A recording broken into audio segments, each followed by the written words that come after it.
2022년 카타르 월드컵이 있었던 해죠. TRT라고 튀르키예 국영방송에서 카타르 월드컵 경기를 중계하던 도중에 캐스터를 교체해버리는 사건이 발생합니다. 카타르 월드컵 조별 예선 F조의 경기였는데요. 모로코가 경기 시작 3분 28초 만에 선제골을 넣습니다. 그때 튀르키예 국영방송 TRT의 캐스터가 이런 멘트를 합니다. 월드컵 역사상 최단 기록으로 득점을 한 기록은 튀르키예의 하칸 슈케르가 갖고 있습니다. 그리고 경기 하프타임에 이 캐스터는 다른 캐스터로 교체가 되고 맙니다. 경기 중간에 해설자나 캐스터가 교체되는 경우는 한 번도 보지 못한 경우인데요. 그만큼 굉장히 이례적인 일이라고 생각을 하는데 아까 캐스터가 한 코멘트가 원인이었습니다. 좀 더 정확히는 하칸 슈케르라는 선수를 언급한 것이 문제였죠. 오늘 제가 해드릴 이야기는 바로 이 하칸 슈케르, 한때 튀르키예 축구에서 최고의 레전드 대우를 받던 선수에 관한 이야기입니다. 국내 축구 팬들에게는 다소 생소한 이름일 수도 있는데요. 축구에 조금 관심이 있는 분들이라면 아마 월드컵 최단 기록의 골을 기억하실 수도 있을 것 같습니다.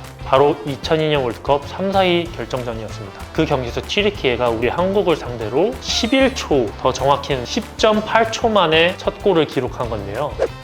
2002년 월드컵이었으니까 20년이 넘은 지금까지도 월드컵 최단 기록골로 남아있고요. 아마 제 생각에는 앞으로도 깨지기는 쉽지 않을 거라는 생각이 듭니다.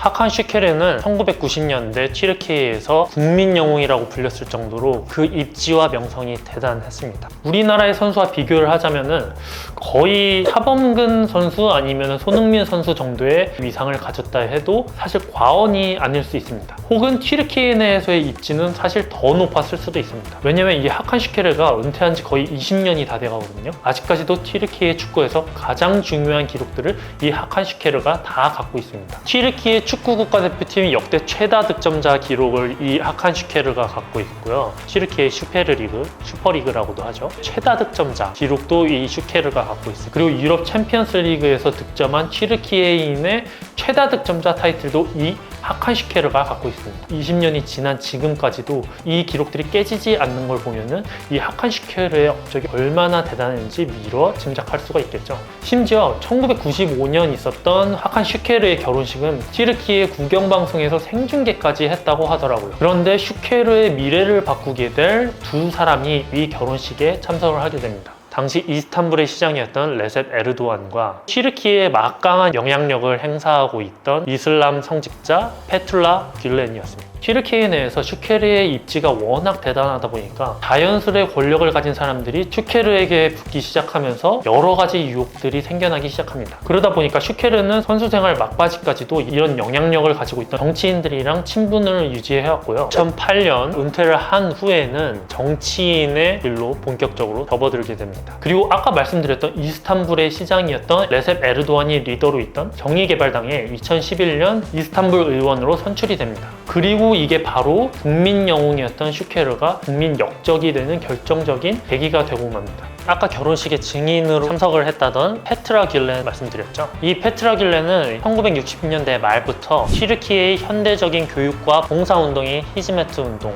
영어로는 히즈메트를 제가 찾아보니까 서비스라고 하더라고요. 페트라 귤렌은 정확히 정치인은 아닌데 아무래도 그가 종교 지도자로서 여러 사회적인 문제와 시스템들을 개혁해 나가는 움직임이 있다 보니까 보수적인 정치인들에게는 눈엣 가시가 아닐 수가 없었습니다. 그래서 이 튀르키예의 막강한 권력을 가지고 있던 레셉 에르도안과 페툴라 귤렌의 대립이 시작되게 됩니다. 튀르키예 최대 언론사 중에 자만이라는 언론사가 있는데요.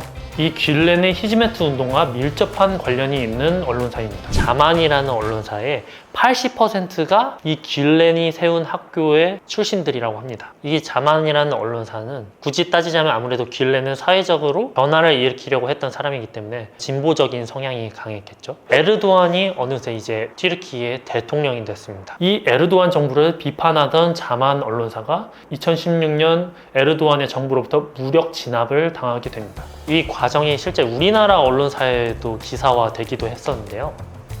에르도안의 정부는 공식적으로 이 귤렌 집단을 반정부 집단, 쿠데타 집단으로 선포하게 됩니다. 그리고 그가 세운 학교들과 네트워킹까지 전부 다 폐쇄시켜버립니다. 그렇다고 해서 뷸렌 세력도 가만히 있었던 것만은 아니에요. 에르도안 정부를 향해서 무력으로 항쟁을 하다가 튀르키예 군인들이 많이 사망을 하기도 했었습니다. 결국에는 이런 혼돈 속에서 슈케르는 정의개발당을 떠나게 되고요. 트위터를 통해서 대통령 에르도안을 공개 저격을 해서 비판을 하게 됩니다. 에르도안에 대한 슈케르의 비판으로 슈케르는 대통령을 모욕했다는 혐의로 기소까지 돼버리는데요. 그 과정에서 슈케르의 아버지가 수감까지 되는 일이 발생했고요. 심지어 슈케르 가족의 모든 자산을 진수해버리기까지 합니다. 튀르키예 축구협회가 가지고 있던 갤러리와 박물관에 있는 모든 이미지와 사진, 영상을 삭제하기 시작합니다. 대표적으로 슈케르가 갈라타사라이에서 99-20 시즌에 UEFA컵을 우승하면서 커리어 하이를 찍었었는데요. 갈라타사라이의 공식 미디어 자료에서는 삭제를 해버리고 말았답니다. 정권이 부패했다고 느낀 슈케르는 찬란했던 자신의 과거를 뒤로하고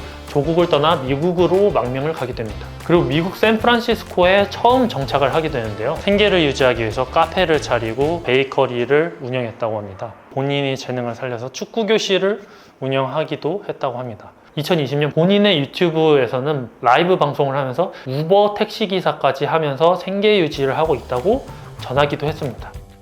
그를 바라보는 시선은 여전히 분분한데요. 정치인들 사이에서 억울하게 희생당한 국민 영웅으로 보는 사람도 있고요. 반면에는 권력에 옮겨붙어 박쥐 같은 사람이라고 바라보는 시선도 여전히 있습니다. 아주 정확한 사실관계는 사실 저를 포함해서 제3자인 타국에 있는 사람들이 평가를 하기는 사실 쉽지 않을 거라는 생각이 듭니다. 다만 한 가지 흥미로운 사실은 스포츠 영웅으로 떠올라 정치인의 길을 걷다가 대중들의 냉혹한 비판을 받는 경우들이 심심치 않게 반복된다는 사실인데요. 그만큼 축구가 가진 영향력과 그 파워가 단순히 스포츠에만은 국한되어 있지 않다는 생각이 듭니다. 이 또한 축구 팬으로서 축구를 더 다양하게 즐길 수 있는 흥미로운 스토리 중 하나가 될 수 있다고 생각을 하는데요. 저는 앞으로도 이런 축구에 관련된 흥미로운 이야기들을 가지고 여러분을 찾아뵙고자 합니다. 다음 이야기는 또 어떤 재밌는 이야기가 될지 기대해 주시고요. 그럼 저는 이만 물러가 보겠습니다.